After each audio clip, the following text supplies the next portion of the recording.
Welcome back to the channel, and in today's video I'm going to show you guys how to play YouTube in the background on your iPhone. It's really easy to do.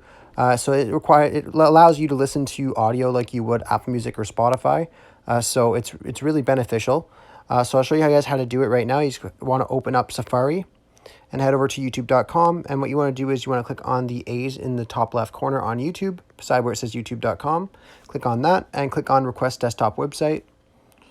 And then once it opens up here, we can just click on any video for the tutorial's purpose, but here is where you would find your song or video that you want to play in the background. So I'm just going to click on a random video here. And then you just want to click on play. Now before I click on play, once the video is playing, you just need to exit the application and then go back to your home screen while the video is still playing. So you just want to swipe up from the bottom on your iPhone 10 and up and just click on the home button on your iPhones below that.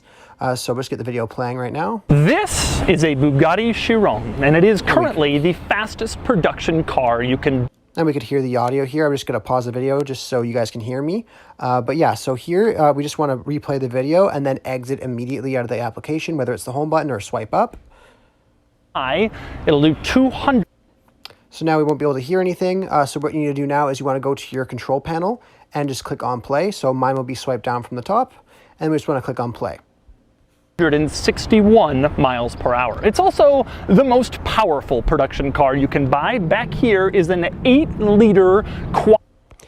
So as you guys seen, you were able to listen to your audio. I just had to pause it or else you won't be able to hear me. But it's a real great tip. It's really beneficial for listening to a lot of music like I do on YouTube.